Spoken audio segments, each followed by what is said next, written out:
घुसपैठियों को लात मार करके पार करने का काम करेंगे। जो भी डेमोग्राफी को बदलने का दुस्साहस करेगा उसको स्वयं पलायन करने के लिए मजबूर होना पड़ेगा। पंचर बनाने के नाम पर आएंगे, विकास का ही पंचर कर डालेंगे। घुसपैठिए उत्तर प्रदेश का विकास पंचर न कर सके, इसीलिए सीएम योगी दो तरीके से उनकी पहचान में जुटे हैं। पहला तरीका चुनाव आयोग का स्पेशल इंटेंसिव रिवीजन यानी एसआईआर और दूसरा तरीका मिशन 65। एसआईआर की प्रक्रिया जहां पूरे देश में जारी है, वहीं मिशन 65 राजधानी लखनऊ के लिए तैयार किया गया है। राष्ट्रीय सुरक्षा की जो हुंकार सीएम योगी ने भरी है, उसे पूरा करने में प्रशासनिक अधिकारियों के साथ साथ बीजेपी के कार्यकर्ता भी जुट गए हैं और 65 इलाकों की ऐसी लिस्ट तैयार की गई है जिसे घुसपैठियों का संभावित ठिकाना माना जा रहा है। बीजेपी नेता और कार्यकर्ताओं ने मिलकर एक लिस्ट तैयार की है और यही लिस्ट अब लखनऊ से घुसपैठियों की विदाई करवाएगी। दावा किया जा रहा है कि जिन 65 इलाकों की पहचान की गई है, वहां से हजारों की तादाद में घुसपैठिए बेनकाब हो सकते हैं।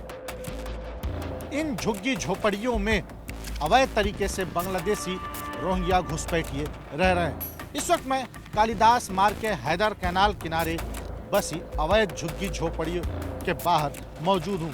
आपको बता दूं तो उस 65 झुग्गी झोपड़ियों की लिस्ट में एक ये भी झुग्गी झोपड़ी है जिसके नाम आनंद कुमार द्विवेदी ने डीएम को सौंपा है। आप देखिए तस्वीरों में तो अवैध तरीके से यहाँ ये हैदर कैनाल के किनारे ये झुग्गी झोपड़ियाँ लगी हुई हैं।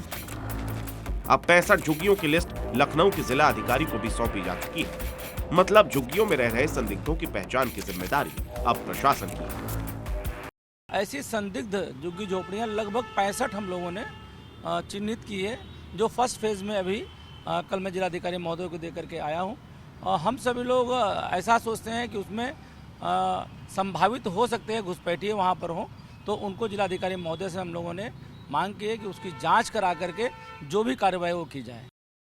पिछले दिनों सोशल मीडिया पर कई ऐसे वीडियो सामने आए जिसमें असम के एक ही इलाके के सैकड़ों लोग एक ही बस्ती में मिले। ऐसे में मांग ये की जा रही है कि यहाँ रह रहे लोगों के दस्तावेजों का असम कनेक्शन भी टटोला जाए। ऐसा तो नहीं कोई एक एजेंसी लग करके आसाम में बैठ करके ऐसे कार्ड बना रही होती है। जांच का विषय, जांच होने के उपरांत मैंने अधिकारी महोदय से कहा है कि इसको गहनता से इसकी जांच करके कोई भी बांग्लादेशी, कोई भी रोहिंग्या, कोई घुसपैठी लखनऊ सीमा क्या प्रदेश में नहीं रहना चाहिए। पिछले दिनों लखनऊ नगर निगम में भी रोहिंग्याओं के घुसपैठ की खबरें सामने आई थी। जब मेयर ने मामले की जांच शुरू की तो ठेके पर काम करने वाले 150 से ज्यादा कर्मचारी नौकरी छोड़कर फरार हो गए। ऐसे में अब मिशन 65 का नाम सुनते ही दिसंबर की ठंडी हवाओं में घुसपैठियों की सांसें फूलने लगी है, क्योंकि सीएम योगी का मिशन 65 लखनऊ से घुसपैठियों के पलायन की शुरुआत है। तुषार श्रीवास्तव, जी मीडिया, लखनऊ।